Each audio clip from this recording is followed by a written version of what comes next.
Hello everybody, welcome back to the channel. I'm Adam Pilsing and this is Dirty Bandana Music. Today we're doing an unboxing video on the JBL LSR 310S powered studio monitor sub. So this is a 10-inch down firing sub.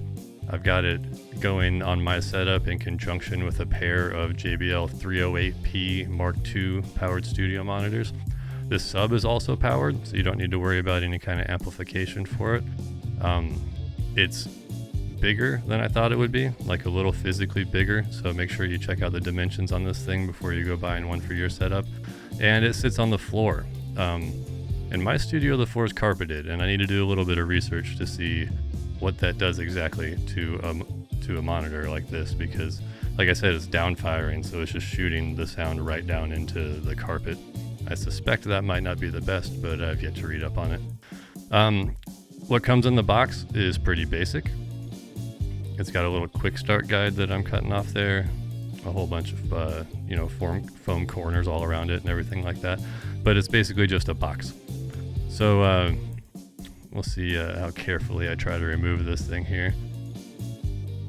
Ditching the corners, and there it is. I think at least what I decided to do was sort of lay the box over and slide it out of there. There's no handles on this thing or anything like that, so I wanted to make sure I wasn't poking my fingers through anything important, and luckily there's not really anything on the sides that you can mess up, but I still tipped it over. Better safe than sorry. Trying to be careful with it. I'm pretty happy with this setup. Like I was mentioning, I got the 308s to go along with it. We did a different video on the 308Ps if you want to take a look at those and see what they look like coming out of the box and what I think of them. The way that I plug these things in, it actually goes to the sub first. So you can do either XLR cables or TRS, balanced tip ring sleeve cables. Comes with the power cord, of course. There's little feet on the bottom of it that are kind of plasticky, and then there's that strange vent on the front there that was the thing I was trying not to mess up when I took it out of the box. Okay, so there's the back of it. You can see all of the inputs and outputs and the controls. You can go XLR into this, and there are inputs left and right that go into the sub. So when you're coming out of your interface or your mixer or whatever your setup looks like, you go left and right directly into the sub, and then out of the sub, left and right, up into the normal, in my case, 308 studio monitors.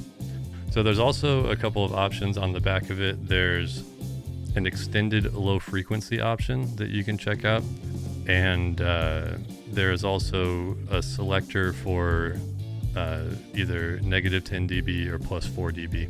This is something I was mentioning on the other video, that one thing I noticed with this setup is they're a little quieter than I expected them to be. And this could just be like drummer syndrome. I want things to be louder all the time. But I had them all set in the negative 10 dB setting when I've been using them so far, and I think I'm about to switch them all up into the plus 4 setting. The one thing I read in the manual that's important to remember is that you need them to match. So whatever setting you have on the sub, make sure it's the same on the other studio monitors so that they're all sort of performing at the same level. Basically, I really like this thing. This is the best monitor setup I think I've ever had in a studio. I've never had one with a sub before, so even though these are sort of mid-range, mid-expense pieces, I'm pretty excited to keep using them and getting used to them. Thanks as always to my friends over at Red 11 Media for producing this video along with all the rest of the content on my YouTube channel. You can follow me over on Instagram at Dirty Bandana, or you can get all the details for everything I'm up to on my website at dirtybandana.com. That's it for now. We'll see y'all next time.